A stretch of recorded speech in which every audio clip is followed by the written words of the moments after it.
When you do what you love, the money flows to you.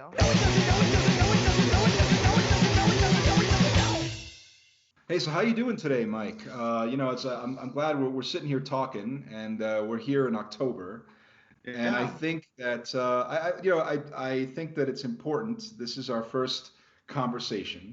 Yeah, it's our first big conversation, our conversation that people will be listening to and hopefully enjoying. And I thought, what we could talk about today is we could talk about, because this is October, and this podcast is going to drop on Halloween. That's when it's going to premiere. That's when it's going to drop. That's when people will be able to listen to it. Will be on Halloween It's itself. gonna drop like Michael Myers falling out of the house. On October 31st, pause, Halloween. I think that we should talk about something that is very dear to your heart, and that's why I thought this is the first conversation we're having. We're having it on Halloween, and you are a huge fan of John Carpenter. He's very important to you. You are a gigantic John Carpenter fan, and I think that you're always watching different movies, TV shows, whatever it is, looking for Carpenter vibes. And when you find Carpenter vibes in something, that matters to you because you love John Carpenter. So let's talk about John Carpenter. Oh, I'll talk about John Carpenter for as long as I can humanly stay up to talk about John Carpenter. Halloween was the first of his that I saw. I thought, okay, this is probably a safe one to play when I was 10 years old. Rented the widescreen VHS of it.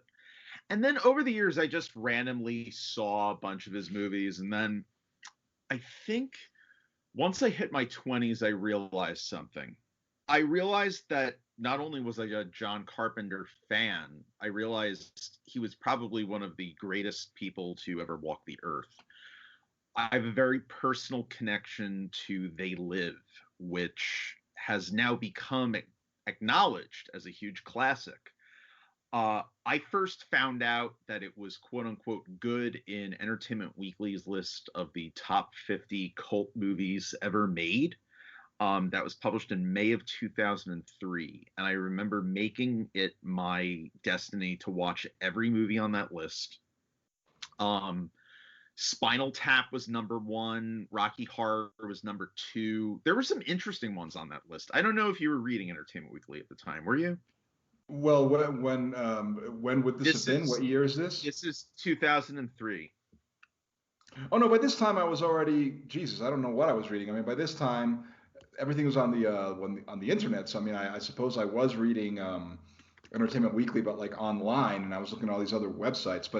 But yeah, I mean, I was a reader of Entertainment Weekly in the late 80s and early 90s. I was a reader of Entertainment Weekly, but I was more. Wait. No, What? Entertainment Weekly didn't exist in the late 80s. They started in 1990 proper. Okay. So thank you. But I do have the first. Well, I don't have it with me right now, but I remember that I had. I think it was like included as a pullout thing in Time magazine or something, and it was this Yeah. like 12-page leaflet that had Dick Tracy on the cover. I had Warren Beatty as Dick Oh, Tracy. And this was okay. in 1990, and this was in 1990, and it was early in 1990 Oh, because it might have even been like late night 89. I honestly don't know because it wasn't a real magazine, but it was like Entertainment Weekly coming soon, and there was a subscription card included in that leaflet, and I subscribed. So like for its first year or so, I had a subscription to Entertainment Weekly. But to be honest, I started to I came to realize that Owen Gleiberman was always wrong. oh, he was So always wrong. He was somebody I never trusted as a late 90s, early 2000s weirdo that read that fucking magazine. right, well, I came to understand that he was always wrong, and so like, and eventually I just sort of started getting, I don't know, I I was more a premiere and then eventually movie line guy. I have an issue from 1990. It's the year end issue. And when they list the 10 best movies of the year, Goodfellas is ranked number 9, which is a fucking crime because. Well, okay, let me stop. Okay, so what was number one? Like that's like, I'm sorry to cut you off, but what was number one on that list? Actually, I have the issue right in front of me conveniently. Wow. Do you know who do you want to know who the most favorite people, not most favorite people, the entertainers, you know who the number one entertainer in 1990 was? No clue. Bart Simpson. Bart Simpson. Yes. Okay. I see a fictional, non-flesh and blood character was the number one entertainer of 1990. I was going to say like Arsenio or something. No, but Arsenio's on the list. Arsenio's number 8, and I also want to say if you want to hear more about The Simpsons, including both of us talk about it, listen to Erix's The Simpsons Countdown. The Simpsons. Hey there, podcast listeners. Do you like The Simpsons? Maybe you're a big fan, or maybe you don't like the show as much as you used to. Maybe you're like me and haven't actually watched a first-run episode in at least 20 years. But anyone you ask nowadays tells you it sucks. Well, in any case, you might enjoy my podcast, The Simpsons Countdown, in which I, Erix Antoine, together with some of my best friends and a few special guests, go back to the beginning and watch all of The Simpsons, tracing the creative evolution of the series and counting down as we try and pinpoint the exact moment it began its inevitable decline. The podcast is currently on hiatus and will return in December with the 3rd season. But in the meantime, how about tracking it down and catching up with the first 35 episodes? That's The Simpsons Countdown on Anchor FM, Spotify, Apple Podcasts, or pretty much any major platform, or if you prefer, you can find it all on my channel, the Erix Antoine Network, on YouTube. No matter what episode you choose, I promise a good talk and a good time.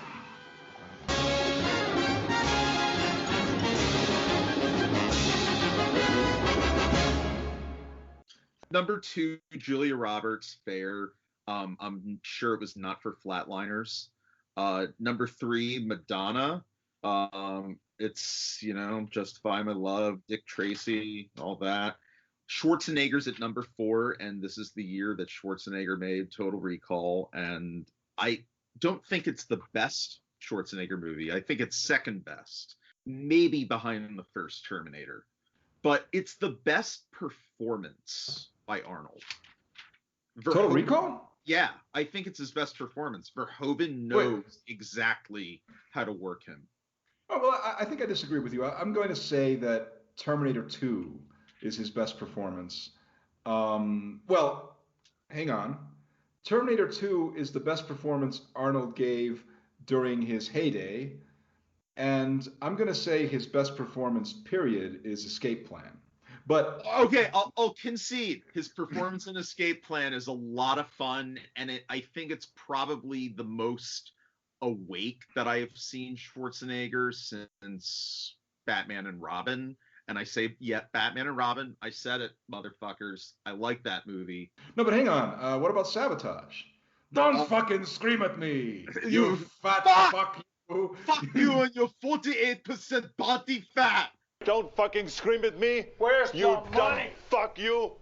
Look at you with your fucking 48% body fat and you scrounged little bastard. Fuck you guys. Number 6, Stephen King, because of Misery, but also because of Tales from the Dark Side, the movie, which is not listed in here. He didn't get out of the cock-a-doodle car! The reason you pulled that magazine off the shelf was because you wanted to tell me what was the number one movie of 1990 according to that fucking magazine. Please tell me that right now. Okay, here's the Entertainment Weekly top 10 in 1990. Number 1, Reversal of Fortune. Great movie. Jeremy Irons deserved the Oscar for what he does there. He's some of the creepiest Eurotrash you'll ever find in a film. And Ron Silver plays Dersh with all his slimy, pathetic devilness. I love how Dersh in that movie has to beg his law students, which, by the way, includes convicted felon Felicity Huffman. Number 2, Men Don't Leave. Never seen it. Number 3, A Shock to the System. Wow, that's really high. Really high. It's a good movie. Yes, it is a good movie. It is a good movie. It's a good the movie. best. It's the best movie in which it is the best movie you will ever see in which Peter Riegert blows up. Abracadabra. Shalikazam. Bye-bye, baby.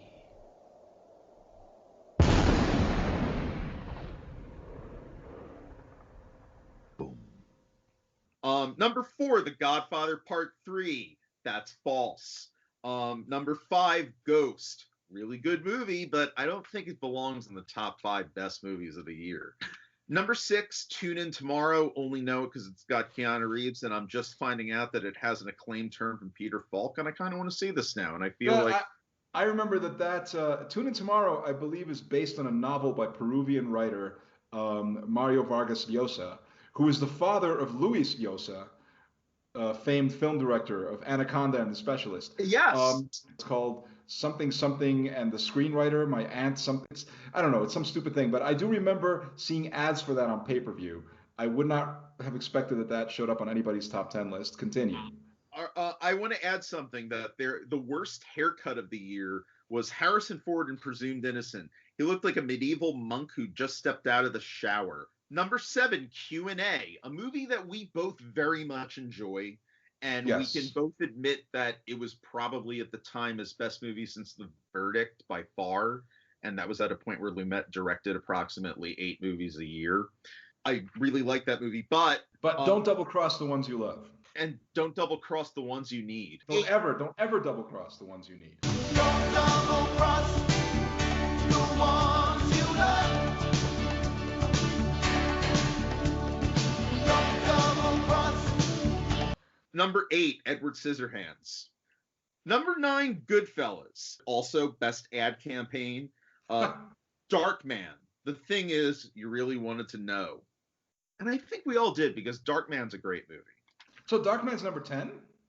No, Darkman is given best ad campaign. Oh, so number 9 is Goodfellas. And what is number 10? House Party. What a stupid list. What a stupid... I don't... Did Owen Gleiberman compile that list? Because there you go. Once again, the man is wrong. I don't look. I just don't understand. Yep. It's by Owen Gleiberman. That is the byline, sir. He says in Goodfellas that he was wrong about this one, quote unquote. Well, not completely wrong. Though it deserved far better than the B I gave it, I still think many critics overrated Martin Scorsese's zippy but too shallow for comfort mob comedy about a starry-eyed Irish Sicilian kid, Ray Liotta, who insists... Mob comedy? What is he, insane? I don't know. Is it because of the funniest, like a clown scene? That's not even a funny part. I'll admit there's parts I laugh at in Goodfellas, but there's things that are they're funny in the context because they're fucking bleak, or B, they've become these continual in-jokes in pop culture or between friends that are inescapable. Like, I have attempted to make the sauce from Goodfellas, and I'm always like, keep stirring the sauce. It's an educational film. It's an educational film. I remember I once watched. Listen to this. I once watched that movie with a friend of mine. I'm not going to name him. He is no longer my friend, or at least in any case, we're no longer in contact. He kind of dropped off the map. But my point is, I watched it once with him, and he had never seen it, and he was like a total. He's Cuban, but he was like 6'4" and had like blonde, long, flowing locks of blonde hair. He looked like Fabio, and it was whoa. He's Cuban, but he looked like German, and he was a complete chauvinist, like straight down the line Latino cliche. And so we're watching Goodfellas, and he's like, "Oh, this movie's educational. This is a movie, you can't show your wife this movie. It's going to give away all our secrets." And I remember thinking, are you a sociopath? Oh, no. This list is proof of what we were talking about a few minutes ago, that Owen Gleiberman was always wrong. And so that's why I gravitated more towards Premiere and Movie Line. Very quickly rattle off the worst movies. I don't want to. I want to rattle off the worst movies, but I want to highlight the ones that are good. So the list is Everybody Wins, which I've never seen. Never even heard of that. It's got a pedigree. Arthur Miller wrote it, and Nick Nolte and Deborah Winger are in it. The Lemon Sisters, never saw it. The Exorcist 3, fuck you, go fuck yourself. That's a good movie. It's a great movie. It's the best sequel. It's great. It's fucked up. The decapitation scene is one of the scariest things in any movie ever, and it's a really like slow burn that involves you, and I love all the dialogue driven stuff. It's like a Lumet horror movie. We were just talking about Q&A. That feels like a Lumet movie. It's got the spirit of that, and I love it. Oh my god, fuck you, Gleiberman. Number 4, Where the Heart Is, directed by John Boorman. Number 5, Wild Orchid. Number 6, a movie we agree sucks, I think, Bird on a Wire. That movie's fucking unbearable. That and Air America are probably the worst Mel Gibson movies, at least in the pre-Spiral years. Sure. Number 7, Texasville. Never seen it. Number 8, Revenge. Good movie. Yes, very good movie. Very good movie with one of my favorite quotable lines, which is when I just love this line. You know, after Kevin Costner's had the shit kicked out of him, he's recovered. He goes on his warpath. He's like in a gas station or in some place, and he goes into a bathroom. I think it's a bar, and he goes into a bathroom and finds one of the guys that beat the shit out of him. And the guy comes out and is like, "Amigo," and then he just like beats the shit out of him and slits his throat and says, "Fuck you, amigo." And like that exchange, "Amigo, fuck you, amigo," like that is my favorite moment in Revenge, and one of my favorite moments in any 90s film. Amigo! Fuck you, amigo. That's an underrated movie. I think Costner's awesome in it. Anthony Quinn's a great scumbag in it, but it's weird. I think that if it was released 15 years later, the reception would have been better. It's a movie that I think was ahead of its time in terms of audience expectation. That's an interesting take. And I should add that I've only seen the Tony Scott director's cut of it that was put on Blu-ray. I've never seen the theatrical cut. I don't think I've seen the director's cut. I've seen the theatrical cut, which still has the downer ending and the whole thing. And there's one thing I was like, my really good friend, my friend Ramiro. So with my really good friend, we actually really like that movie, and we have this thing about it where the great thing about that movie is that it was sold as a sort of, I think the reason it failed is not necessarily because it was released too early. I don't know that it was ahead of its time necessarily. I think what happened is that they marketed it wrong. The way that movie was marketed, and it was marketed as a standard, revenge thriller. Okay. It's called Revenge. It's Kevin Costner, he's the lead. Right. People were expecting, I guess, more of an action thriller where they Costner were expecting the Untouchables. Or basically just a situation where like Costner's the good guy, Anthony Quinn's the bad guy, they're going to have a showdown, whatever. And the movie is more complex than that. It's a movie that's layered because there is one key element of that movie that I think has to be highlighted. And from my point of view, Kevin Costner, in my opinion, he's the villain. He's definitely the villain. Yeah, he's the heavy of the movie because what he does is wrong. Now I'm not saying that Anthony Quinn is justified in the way what he does to Madeline Stowe. He's not justified. He's not justified, but he does play a character that is weirdly sympathetic for the type of character he is. You want to fuck? You'll be fucked 50 times a day. Before you die. Anthony Quinn is a drug dealer. He's a scumbag. No question about it. He's a criminal, and they cross him, and he behaves as a person who's crossed, who's in that life, would behave. What he does is 100% wrong. I want that to be very clear. But from the way the story is structured, though, he's Kevin Costner's friend. He's like his best friend. And I'm like, really? this is what you're gonna do. Your best friend or one of your best friends like invites you to his plantation, and you know he's a scumbag, whatever it is, but but he's your friend, and you don't give a shit about that stuff. You're hanging out, and you fuck his wife. Like what the hell are you doing? Yeah. He cuckolds him. He cuckolds right. him. It's like you don't do that to your friends, and No, then like, no. and so ultimately, everything that is visited upon both him and Madeline Stowe, and everything that happens is his own fucking fault. And that's why the movie's layered, and that's why it has a tragic ending. And I think that's the reason. Oh, yes, and God. I think that's the reason. That's the reason why it was not a hit, because people were expecting a standard good guy versus bad guy, satisfying story of a guy getting revenge. This movie does not give you that. It's a hard-hitting, very dark, and very fucked up movie. Yeah. And that's why it failed. I watched that movie because Quentin Tarantino recommended it. That's the reason I watched it. Anything Tarantino talks up or thinks is good, I'm kind of like, you know what? I'll check this out. I'll give this a chance. But going on, number 9 is a great fucking movie. And I think it's a movie that you would agree is a career high for both leads. And that is Joe versus the Volcano. Oh, yeah. That's a great movie. That's a great fucking movie. No, and that's exactly. And okay, so to my point, to the point. So I remember I really wanted to see Joe versus the Volcano when it came out because I was a big fan. And a big fan of Tom Hanks, and it looked like a funny movie based on the commercials and everything. And my cousin Danny and I, like, we were talking, we should go see this movie. We want to go see Joe versus the Volcano. And his mother was like, that movie got terrible reviews. You're not going to go see that movie. Let's go see something else. I'm like, we don't give a shit about the reviews. We want to see Joe versus the Volcano because it looks good. It was a poorly reviewed movie. Eventually, not that day, but like eventually, I did go to see it.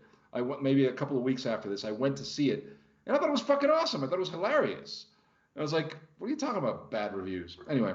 I'll admit that there are movies that I later saw and loved that I avoided because of quote-unquote bad reviews, or didn't want to see because of quote-unquote bad reviews.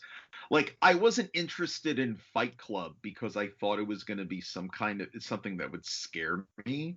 I was 12 years old. I thought it was going to be like a horror movie or something. And I spoiled the ending for myself because I thought, you know what, I'm never going to see it. I just want to go. I'm like, oh, and I read the ending. I don't want to spoil the ending of Fight Club in case, God forbid, one person does not know that the ending of that movie. But then I finally watched it a couple of years later.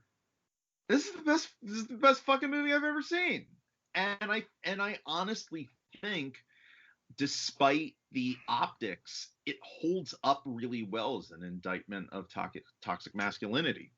And speaking of toxic masculinity in John Carpenter movies, I want to start with a Carpenter that I recently revisited, and I feel like I underestimated it for the last several years, and that's Christine. You underestimated it in the sense that, like, had you seen it before? I had, yeah. No, I had seen it. And I had remembered liking it, but I felt like there were better Stephen King and John Carpenter movies, and I'm watching this. And I got to that opening scene, which, by the way, is the first use of bad to the bone in a movie, and I don't think any movie afterward, including T2, has used it as well as this does. Including talk radio. Like, it is used brilliantly at the beginning of that film. And the minute the car hood just slams down on that guy's arm, you kind of know what you're in for. And what the hell was I doing where I was I not paying enough attention? Like, the image of Christine in flames has to be one of the greatest things in the entire Carpenter canon. Iconic. Like, if you're gonna make an artwork or like a t-shirt that's a collage of all his movies, you put a giant fucking Christine with a bunch of flames on it. You know, I agree with you to some degree. I think it is an underrated Carpenter movie. It almost never comes when people list their favorite Carpenter movies. almost no one will ever list Christine among them. No. Or certainly, or if they do an Owen Gleiberman style top 10, maybe they'll put Christine at number 10. But people don't really list it among their favorites because even though it is a good movie, nobody would list it at their top 3 or their top 5, but they might list it at their top 10. The thing about it is that it is, I think people don't, it was a movie, I think the movie, first of all, I think it was relatively well reviewed, number one. Yes. Number two, I think it was a relative box office success. It was. I did check the box office on it, and it was decent. Yeah, and so it's not a failure. It's not in any way a failure. And remember, this is 1983, and nobody thought that The Thing was the greatest movie of all time yet. Right. So it's like he just had a flop. He had a bomb, which a movie he worked really hard on, and like inexplicably was just. Not only did it not do well at the box office, but it was critically reviled. And we got to remember this at a time when Carpenter was a respected genre filmmaker. He'd done Halloween, he'd done Escape from New York, films that had gotten good reviews and he was were hits. And he was a guy that this is a guy that makes good movies. And obviously The Thing, which is a great film, and he worked really hard on it, and everybody worked really hard on that movie, and it was like, this is my big studio movie. It was a bomb, and it was both critical and commercially a failure. And so, yeah, Christine was like his rebound. And so it's like a for-hire job in a sense, because it's like, what is it? It's an adaptation of a Stephen King bestseller. And it's not him doing the screenplay, it's Bill Phillips. Bill Phillips, right. Well, he didn't write the screenplay for The Thing either. I think it was the same deal as The Thing, where Carpenter was the director on it, but he also toyed with the script enough and manipulated it to his style. Not quite, Ken Russell butt-fucking Paddy Chayefsky's Text of Altered States, but putting it into the context of a John Carpenter movie. I think one could say that he probably does that with all his movies. I'm pretty sure that he did the same thing with The Thing. I think that you could say that. That there's no. I haven't seen the original screenplay for The Thing. For Christine, I have no idea what it's like. No. But I have read the novel, and what I will say is that Christine, the movie, is. It's streamlined. Okay, it is a significantly streamlined adaptation of the novel. You were telling me about this recently. What is the missing component in the movie? Well, the number one missing component is that a big element of the book, which is completely not in the movie, certainly not in any real way, is that I forget the name of the character, but the guy who sells him the car, right? The hick who sells Keith Gordon the car. That's old man Marley. Robert's Blossom. But that guy mentions it's like the previous owner of the car was his brother, right? Yeah, I do remember that. And so the brother, who has since passed, and there is a strong element. There's a strong supernatural element in the book where the implication is that the car, like the ghost of this dead brother, haunts the car. And there are many scenes. The ghost appears to the Keith Gordon character, to Artie, I think was his name, or Arnie Cunningham, I think was his name. Because I do remember one clear thing, that all the bullies in high school refer to him as Cunningham. So yeah, I do know his last name was Cunningham. Yeah. And so it's very Stephen King to have them call him Cunningham. Right, of course. And so there's a strong supernatural element that implies demonic possession or a relationship between the car and its owner, the owner continues to be the ghost in the car. And, there's a moment in which Arnie's driving the car and it's not Anton LaVey but it's a name like that. I do remember that.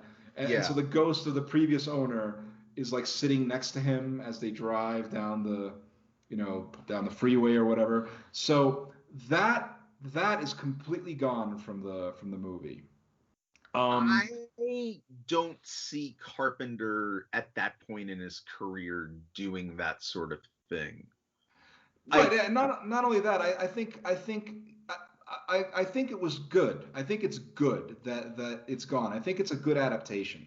I think when you take Christine, any book that you're going to adapt into a 2-hour movie, you have to streamline it. And in the case of like Christine, yeah, you look at that and you go, what is this? And it's the story of a boy in his car, right? And it's a car that is possessed and in a sense creates a relationship with this boy but it's a possessed car. It's a demonic car. It's a car that has a life of its own. It's a murderous car. It's a ridiculous concept. In the book, they explain it in a supernatural way, and you could have done that in the movie. But I think the movie works better when you don't really explain it, when you leave that ambiguous. I just think it works a lot better. And in a movie, just a ghost sitting in the car, it would have looked kind of silly, I think. And so ultimately, he did a good job of adapting it. I agree with you. I think that it's a movie that is never really comes up in conversation as one of Carpenter's best films. Maybe it's not one of his best films, but as far in the sense that it's a for-hire job, it works, right? I would say it's in my top 10, and I should also mention, speaking of Carpenter movies that don't get enough love. This is one that may be controversial for some listeners, but I am learning more and more that there are people like me who find this movie fucking great, and that is Escape from LA.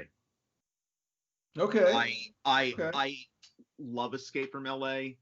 History has been very kind to it in a scary and prescient way, almost worse than They Live. Mostly in the sense that Cliff Robertson's character is a freak hybrid of Trump and Pence in terms of who he is and his ego and his fanatical evangelical background. It's a really awesome movie. The only problem was, of course, that the visual effects are fucked up. Kurt Russell's awesome as ever. And like I said, the satire is just aged so well, and you've got more character actors again. And people say it's a retread, and yeah, it is kind of a retread. But then again, Evil Dead 2 is a retread of Evil Dead, and it's a better movie than the first one because they had a bigger budget and more confidence in what they were doing. That's an interesting comparison because you're right. I mean, Escape from LA is a sequel that's also kind of a remake. And it's another movie that I like. It's another movie that I definitely I agree with you. I think I do like it. It's not as good as Escape from New York, but no, Escape from New York is a masterpiece because it set a template. It set the stage for people to make R-rated sci-fi that was street level and all that. And I think that's what leads to Terminator and RoboCop and other things. Well, it definitely has an influence on Terminator, that's for sure. I mean, James Cameron worked on Escape from New York. He did, yes, that's correct. And when you listen to it is funny because this wasn't recently, but the last time I did watch Terminator, whenever that was, the first one, maybe it was a couple of years ago now, but the last time I watched Terminator, the first one, I was struck by how it looks and feels like a Carpenter film. James Cameron took the lessons that he learned from working with Roger Corman, from working with John Carpenter, of using a small budget to do something large scale. And so he applies that to the Terminator. Obviously, it is a movie that looks beyond its budget for the time. Yeah. And then on top of that, the Brad Feidel's score sounds very Carpenter-like. Yeah. It's so much like a Carpenter score. It's something where you go just the way the score is, it's almost as if Cameron said, "I want you to do a score that sounds like a John Carpenter movie. Yeah, give it that feeling." And that's what Feidel did. And you know what? Escape from LA is kind of like Terminator 2 in a way because it opens with a amped up version of the original theme song. with a more awesome credit sequence, even though in Escape from LA it's more subtle. It's just that there's targets going around the names and the classic Carpenter font. Yes, yes. I went to see that movie theatrically here in La Paz when it came out. It did come out here a little bit later than in the U.S. Back then, we didn't have international release simultaneously. It came out a few months later. But my friend Ramiro and I went to see it, and we had this exact conversation as we were watching. It was like, this is like Terminator 2. This is, it's a more amped up sequel to a grungier, darker original. And yeah, it follows a lot of the same story beats. It's pretty much like a sequel come remake. And yeah, I think it's good. The only defect that I think it has is that the actor, and I forget the actor's name, whoever plays the villain. Oh yeah, Corifas or whatever. Yeah. Christopher Columbus, The Discovery. Yes, he played Christopher Columbus in the Alexander Salkind Christopher Columbus movie that was competing with Ridley Scott's 1492. And both of those movies came out in 1992. So yeah, he played Christopher Columbus. He played Christopher Columbus in that movie. He plays Cuervo Jones, who is a member or a former member of Shining Path, which would imply that he is Peruvian. I have no idea what George Corifasi's ethnicity is. I don't know what his background is. George Corifasi, okay. Or Corface, or I have no idea how to pronounce his name. But my point is, where is he from originally, or what is his lineage? Is he Italian? Think he's French. I'm going to it's okay. I'm going to look him up on Wikipedia. I was right. He's French. Okay, so he's French. All right, so he's French, and he's playing a Peruvian. And he doesn't sound like a Peruvian. There's a moment, he has this big line where he goes like, "This is L.A. Vato." Yeah. He says "vato," which is a very, very Mexican expression. And you could say, well, I mean, he's in L.A., so maybe he picked up some Chicano. I go, no. If he was a member of Shining Path, it means he's Peruvian. It means he is Peruvian, and it means that he will have, even if he grew up in LA or whatever else, he's spent time in Peru. That's where he comes from. He is not going to use Mexican slang. And that's my 2 cents on that. But that's like the one big thing. And yeah, as you pointed out, the special effects are in some cases funny, like laughable and entertaining to look at how bad they are. In other cases, they're just like atrocious. But the thing with the surfing bit. Oh my god, yeah, the Peter Fonda bit looks like shit. Yeah, that looks terrible. And I think that, as I understand it, Carpenter's budget was cut. I think is that true? Like I think he had planned for it to have a bigger budget, and I think at the last minute they slashed it, because that's the explanation for why the effects are so horrendous. I think it has something to do with that. I think it had it was planned to have a slightly bigger budget than what it had. And then when they slashed his budget, he had to make some concessions. Yeah. No, he definitely conceded on a lot of things. I know that Paramount screwed him over on who got the visual effects. It was Buena Vista that did it.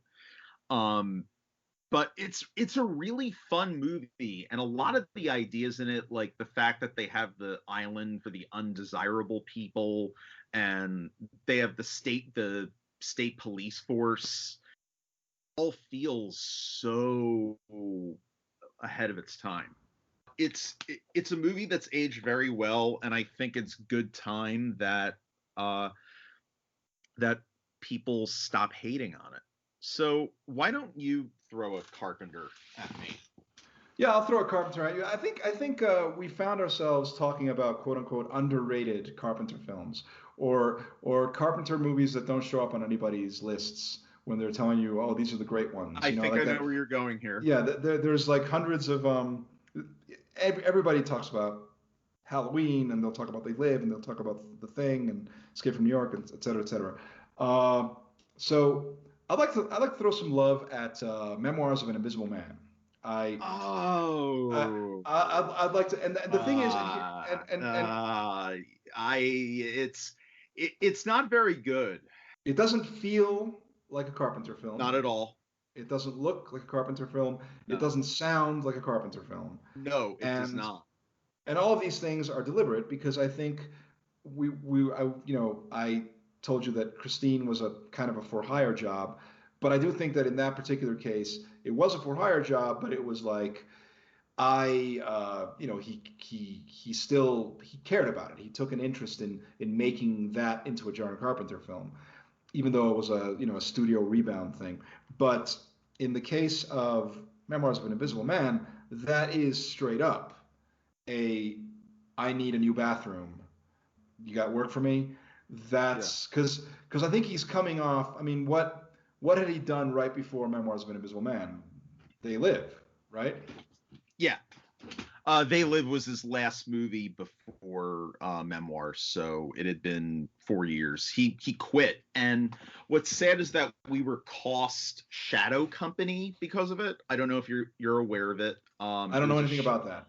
It was a Shane Black screenplay that I think Walter Hill considered directing it at one point, but apparently it was about of course, Shadow Company is the name of the heroin dealing outlet in Lethal Weapon. But this Shadow Company was about Vietnam soldiers that were brought back, killed in action, and they are reanimated, and they take over a town on Christmas Eve. Kurt Russell was supposed to be in it. Carpenter was going to direct. It was going to be 89, and it didn't happen. And according to lore, Carpenter needed time off, and he had a contract with Alive Films. You may know them also for some other horror films because Carpenter gave his contract to Wes Craven, and Shocker and The People Under the Stairs exist through them because of that. Oh, that's cool. I didn't know about that. But going back to Memoirs of an Invisible Man, okay, this was definitively a for-hire job because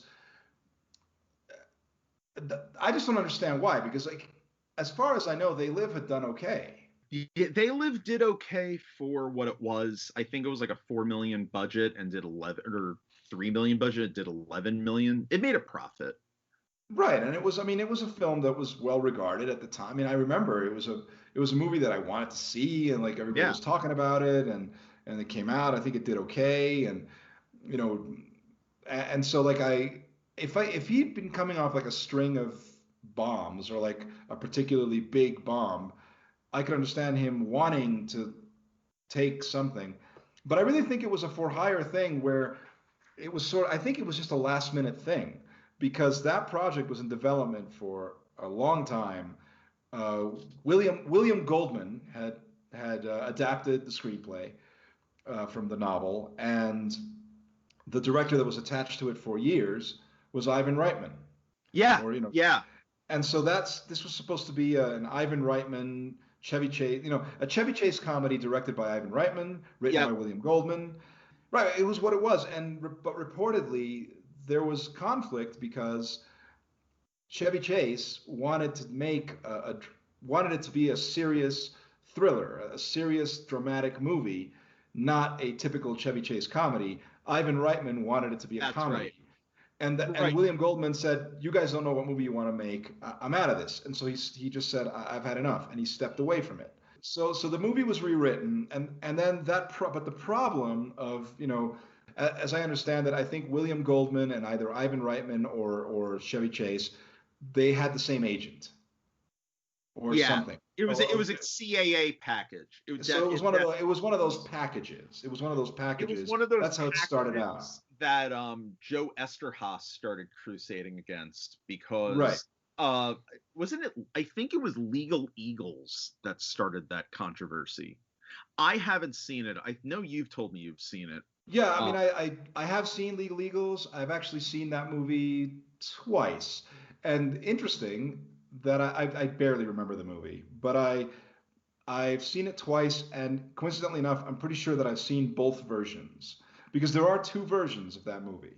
There are two cuts of that movie. What? I know. Really? Yeah, it has two cuts. It has two separate cuts. Not And this isn't like an edited for TV cut with deleted scenes. no. It's like a separate cut with like a completely different like third act. It's Oh. like two separate cuts, and I'm sure that I've seen the two separate cuts because the first time I saw the movie was on an airplane on a flight to Mexico, on a flight to Acapulco. I watched Legal Eagles, and I don't remember much. I think I fell asleep through part of the movie, and I woke up to see like the ending of it, and then and I remember the ending being a certain way, and I had a certain memory of the movie, and then years later, I saw it like on video or something, and it was different than what I remembered from the time I saw it on an airplane. Like the ending was I completely. actually just looked this up, and I think I know why. It says that said ending was used for the syndicated broadcast premiere of the film. I see. I should add that I'm looking at the Legal Eagles poster right now, and I kind of want to talk about it for a second.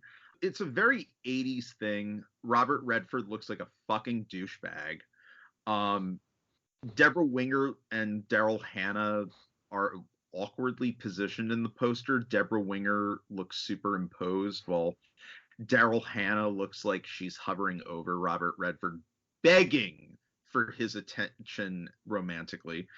And it has their names on it, and an Ivan Reitman film, and in pink letters, Legal Eagles, and under it, a new comedy from the director of Ghostbusters. Well, these are big stars back then. It looks like a John Hughes movie from the advertising. It's a pretty generic poster. And also, one thing that I'll point out, Elmer Bernstein did the music, I believe. And yes, did. And the music score for Legal Eagles sounds very much like the music for Ghostbusters. To the extent that I would almost think that he just reused some like outtakes from Ghostbusters, like stuff he didn't use, music cues that were supposed to be for Ghostbusters. Yeah. And he was just like, well, I have these leftover music cues from Ghostbusters. Why don't I just throw this your way? I'm sure you can use this for the movie.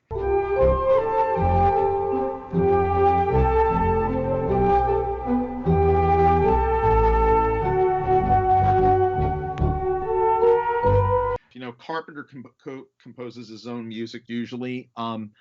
There's a connection with Memoirs and Escape from LA. And I think other than Sam Neill showing up in the Mouth of Madness, this is the only other thing that connects his movies together. Shirley Walker, who I didn't find out for years was most famous for being the composer on Batman the Animated Series, which was my favorite thing growing up. She composes the score for Escape from LA with Carpenter. Right. And actually, speaking of that, you know, Memoirs of an Invisible Man clearly is a movie that Carpenter kind of washes his hands of, in the sense that, again, it's a for-hire job. It has nothing. You can't really see Carpenter's fingerprints on it. It's a very competently made film. It's very competently made film. The special effects are good. It's everything about it is okay, but it doesn't really have a personality to it. It's very much a glossy studio picture, and where you can see the difference between a movie that Carpenter really cares about and something that he kind of just goes like, I'll just do this. And you can totally tell that. I mean, and so like he did his job, but he didn't go the extra mile. He doesn't even bother doing the music for it.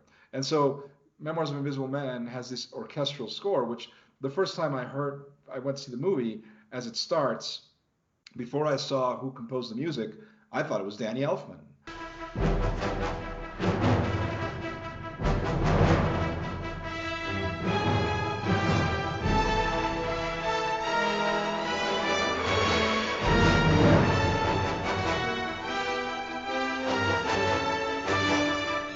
As I understand it, and I didn't find this out until much later, but yeah, I mean, because she composed the music for Memoirs of an Invisible Man, which was the first score that she had ever done. But she had already been working for years as like a conductor or like an assistant or something, and she had worked for years with Elfman. So in a sense, she like apprenticed under Elfman. Yeah. So even though I think she's older than him or was older than him. She has since Right, passed she away. did pass. Yeah. So I think that it was sort of like you can't afford Elfman. The idea was for the Batman the Animated Series was, in a sense, the reason that exists is because of the huge success of the Tim Burton Batman film. Yes. And they were obviously trying to do something in that vein. And they wanted it to have a certain connection. They got Elfman to do the theme, but it was like, I guess they couldn't afford to have him actually score the whole show. No, having him score the whole show at that time would have been too expensive. Yeah, it just wouldn't have happened. So like, and I guess I don't know if it was his suggestion or something. It was like, Shirley Walker can do music that is just as good as this and has that same feeling and just. I mean, I will give it credit that it kind of tries, but I have kind of an aversion to Chevy Chase. The Vacation series is good. I actually think will defend European Vacation. That's good. It's like the Temple of Doom of comedies. It just goes all in on being horrible to humankind. The only one that I'll tell you sucks really is Vegas Vacation. And even I'll admit, maybe it's because I'm younger than you, but there are moments of Vegas Vacation that are funny. That I will say it has its moments. My friends think it's like the best entry of the series. Get new friends. That makes no sense. What, really? Come on, well, my friends, they're all nostalgic about Vegas Vacation, and I'm sitting in the corner like, go watch the first one. Like, the first one is a better movie than Caddyshack. It's one of Ramos's best films. Vacation is a great comedy. Vacation is a great comedy. Not only is it better than Caddyshack, I'll say this right now. I think Caddyshack sucks. Sorry. Caddyshack's meandering. It's got no story. There's no what's Caddyshack about? What's the plot? Who can describe to me the plot of Caddyshack? What the fuck is that movie about? It's about a country club. That's about the best thing I can say. It's about a country club. It's a stupid movie. Country club. But it's a stupid movie, but I will admit this. Bill Murray's good in it. I don't think Bill Murray becomes like a great thing until Ghostbusters, because I think Stripes is a piece of shit. That movie's agony. Stripes is all over the place too. Stripes all over the place also. Warren Oates is great. John Candy's really funny in it, but I rewatched it earlier this year, which feels like 9 years ago, and not good. Just not good at all. I don't understand the appeal of Stripes. And I kind of understand Caddyshack, but the truth about Caddyshack is that the best of that movie is anytime Dangerfield or Ted Knight's on screen. That's when it's good. Well, I mean, it's a collection of good scenes. Yeah. Of good and bad scenes. But but Caddyshack is a collection of scenes. Caddyshack 2 has a plot. I'm not going to tell you that Caddyshack. No. I am not going to go on record as saying Caddyshack 2 is a good movie. It's not. No, I'm not going to say that. But at least it has a fucking plot. At least it has a plot you can follow. It has it's not just a collection of scenes. Now, make no mistake, it's a boring, unfunny movie, but it has a plot. It has a storyline. The first Caddyshack does not have a storyline. It's just this meandering mess of a movie that is a classic because it happens to have some very funny scenes. Yes. But the movie as a whole stinks. So just to sort of wrap up the Chevy Chase thing, you have an aversion to him. I don't really like Fletch either. I don't understand the appeal of that film. Fletch is not very good. No, Fletch Lives is better. Yeah, Fletch Lives is better. It's honestly, Fletch Lives, the first 20 minutes are awful. But once it gets into the R. Lee Ermey and Hal Holbrook characters, it becomes interesting. And it becomes more of a detective story, which I think is missing from the first movie, because Chevy Chase just wants to fucking improvise through everything. And we should also wrap up by saying that Memoirs of an Invisible Man, one of the reasons that it gets a strike against me is that Chevy Chase is so phoned in that movie. He is so checked out. And I have a theory that when the 80s ended, Chevy Chase's morale ended. Because his follow-up to Christmas Vacation was nothing but trouble. And we all know how that one turned out. But I wanted to say that Memoirs was his next project. And I think him and Carpenter did not get along. And it was a bomb. It was dumped in February. And after that comes the Chevy Chase show, Cops and Robertsons, Man of the House. It's just his career took a nosedive. The irony of that is that Chevy Chase's the reason he wanted to make Memoirs of an Invisible Man, he was excited about the opportunity to make a quote unquote good movie. Yeah. Because, and I remember this, it was in the press at the time. They made a big deal out of it. I remember all the interviews. It was in the EPKs. It was when they asked him about it. So like this was part of the narrative of the movie at the time. He was very adamant about it. He said in many interviews, he was like, "This is the first movie I've made that I think is a good movie." Yeah, that's what he said. He was like, "This is the first of the films that I've made where I can honestly say it's a good picture." Like that was quoted in tons of interviews. It's because he really, as far as he was concerned, all he'd made before that in terms of movies was crap. But I really think what it was is for whatever reason he was feeling disillusioned. Because if he had a very strong career, and you're talking about like you have a bit of an aversion, but let's just look at his movies. I mean, okay, Caddyshack, we just agree that is not a particularly good movie, but he does have the vacation films. Let's say the three of them are pretty good. He's got Spies Like Us. I love Spies Like Us. I have to revisit it. I don't think I love it the way you do. I think that's a case of you watching it multiple times on HBO back in 1987 and me not having that experience with the film. But I think Landis has done better. Yeah, but watch it again. I mean, it's a really funny movie. It's a really funny movie. I know it's on Max. I'll give it another shot. I actually just revisited Innocent Blood, by the way, which you introduced to me, and I think that is one of Landis's best films, low key. Yeah, no, I love Innocent Blood. We know that. We know we might have to have one of these on Landis at some point. Oh my God! Yeah. But that's a story for another time. Spies Like Us, Three Amigos, which is a relatively strong career. You've never seen Three Amigos? You've got to watch Three Amigos. No. That's a great movie. That's really funny. I think that Nothing But Trouble was a huge failure. It was a failure for everyone. Yeah, it was. Everybody involved in that movie, like, it was a failure. And so, like, and I think Chevy Chase was really feeling really bad. And I think he was taking that very negative experience and just applying it to his work as a whole. But the fact is that before that, Chevy Chase was basically a very reliable comedy star who had made several hit films. So it was just, it didn't really, his words are like, this is the first movie I've made that's good. They don't really make sense. And his mentality during it, if he had a falling out with Carpenter, but I think ultimately it's because the studio wouldn't let them make the movie they wanted to make. He really wanted to make a quote unquote serious thriller with John Carpenter directing. And that was like, because Ivan Reitman, when Chevy Chase was like, no, I don't want to make a comedy. So Ivan Reitman was just like, okay, fuck this. And he left. So they brought in a thriller director. And it might have even been, this one part that I'm not too clear on, but it might have been Chevy Chase's idea. It was like, why don't we work with like John Carpenter, who's like, he's a thriller director.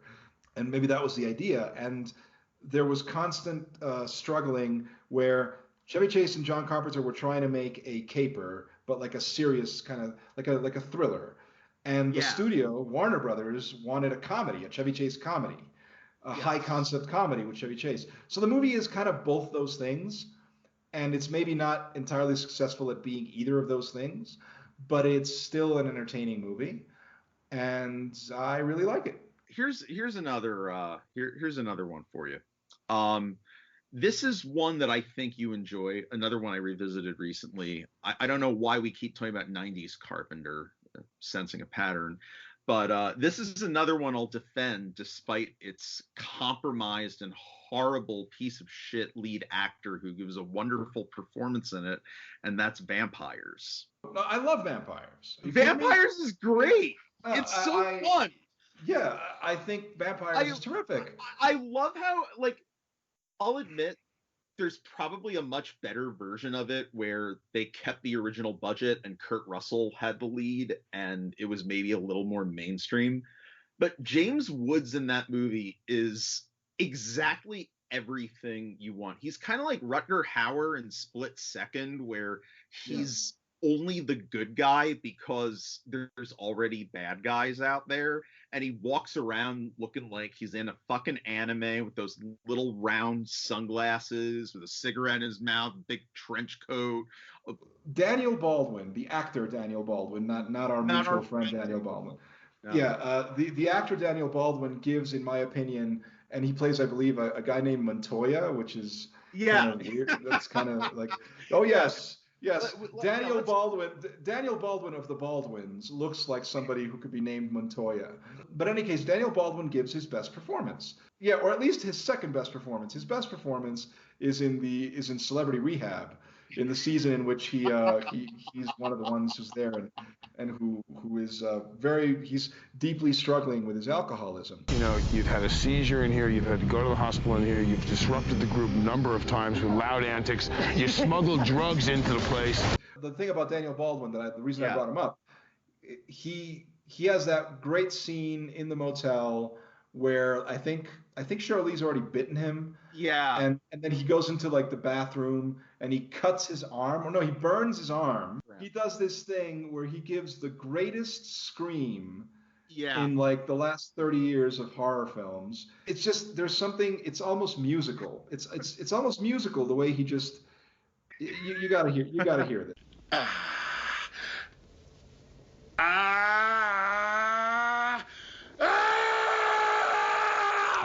Isn't Starman your favorite Carpenter? My favorite? No, it's not my favorite. I love Starman. Don't get me wrong. It's a wonderful movie. We should acknowledge that Starman's the only one of his movies that got an Oscar nomination, and it is for Jeff Bridges' performance.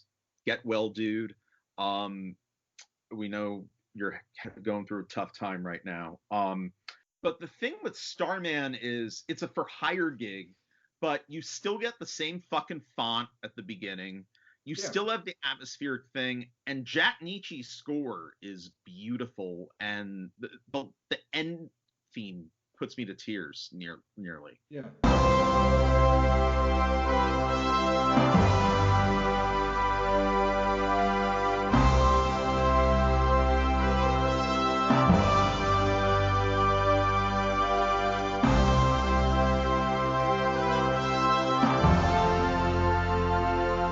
I think Starman, I mean, I'm going to say this right now. Obviously, maybe I didn't think this when I was a kid, but I do think it now. Starman is a better film than E.T. Yeah, it's a better film than E.T. And don't get me, I mean, E.T.'s a great movie, but Starman is a better film than E.T. But I guess, I mean, it's more adult, obviously. Yeah. And it is funny. Spielberg reportedly likes it. I do remember in an interview when he talks about the development of E.T. that he did go to Columbia Pictures. And this is I'm sort of paraphrasing his quote, but there's a part of it that's verbatim. And essentially, Spielberg says something to the effect of, they rejected the E.T. script, and instead they made a wonderful movie called Starman. And so it's interesting that he refers to it as a wonderful movie. And Spielberg's a very earnest guy. Yes. And I'm pretty sure that if he didn't feel that, he wouldn't say that.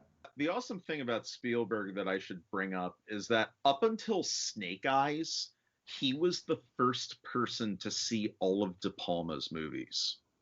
So you have to imagine that Spielberg was the first guy to watch Blowout, Dressed to Kill, fucking Body Double, The Untouchables, Scarface, Carlito's Way, even Raising Cain he got to see early. Like, that's serious business. So, well, they're best friends. I mean, as I understand it, Brian De Palma and Steven Spielberg are best friends. Yes, I've always heard that they are, and they're still friends. Right. There was a leaked picture of a Zoom call for Brian De Palma's 80th birthday, and Spielberg was on it. David Koepp was on it. Scorsese was on it. It was ridiculous. I was like, oh my god. Yeah, all the movie brats and some of the new ones. And Tarantino wasn't on that call? Tarantino was not there. That is so weird. Surprising. I think Tarantino just doesn't know how to use Zoom. Well, then you should talk to Jamie Foxx. Then you should talk to Jamie Foxx about that. And I think he's actually here, so you can.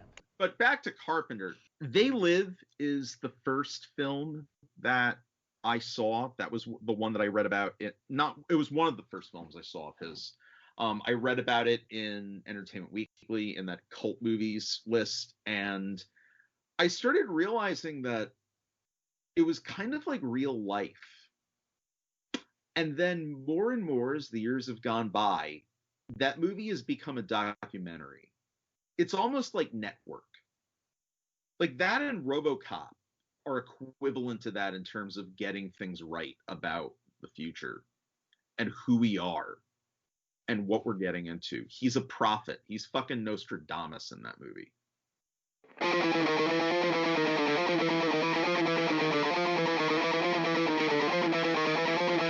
You gotta go, you gotta go.